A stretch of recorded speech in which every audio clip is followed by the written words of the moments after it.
It's the final game of a 6-game set in Bridgewater between the Altoona Curve and the Somerset Patriots. Coming into this afternoon's contest, the Patriots have dropped 3 of 5. They're looking for a split tonight.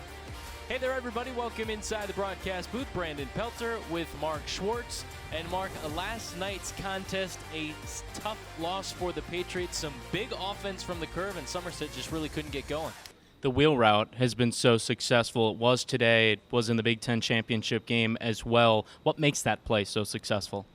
I would say that play's really been successful because it gets one-on-one, gets you in one-on-one opportunities, and I'm able to get one-on-one with a linebacker, and it's he has to kind of play it right. If he doesn't play it right, there's not many linebackers that I personally feel like that's able to run with our speed at any of the running backs. And today it worked. It was a successful day. Got to find a way to stay in balance and finish the play and get end zone. What were you feeling on the sidelines when you saw Marcus Allen's interception?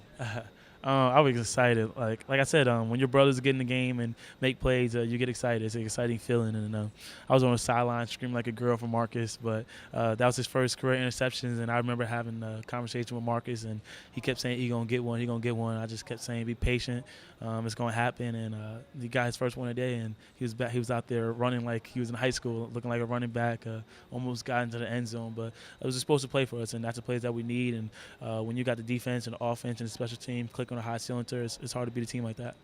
Thanks, John. The Hub Robeson Center continues to quiet down. Polls closing about 2 hours ago, and some poll workers even done for the day as they head home. But here, standing by with Penn State sophomore Jacob Ferriet. Now, Jake, you filled in an absentee ballot for New Jersey, so you didn't vote here at the Hub. But why was it so important for you to do so?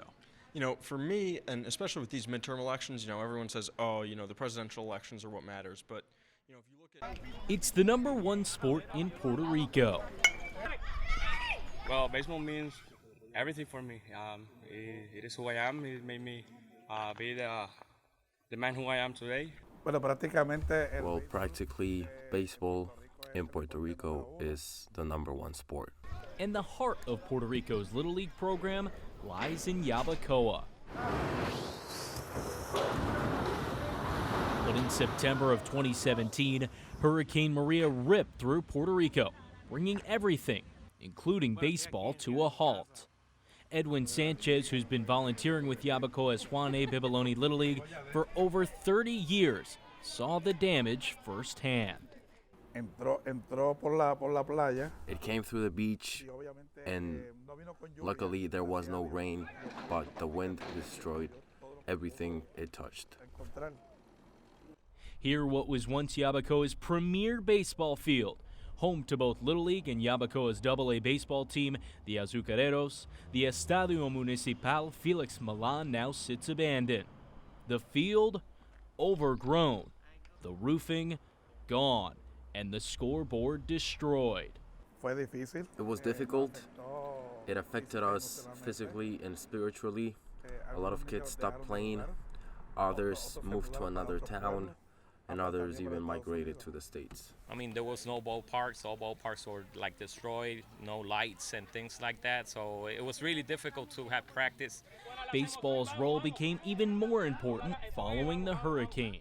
A way so they can distress and just have fun and forget about what happened in the island. In December, just weeks after the storm and without power or running water, Alexis Rodriguez and his team took the field for the first time.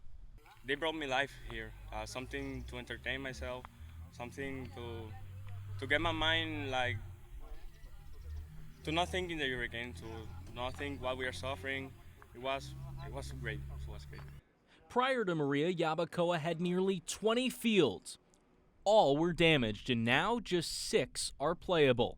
But volunteers from the All Hands and Hearts organization, a U.S.-based disaster relief group, are looking to change that.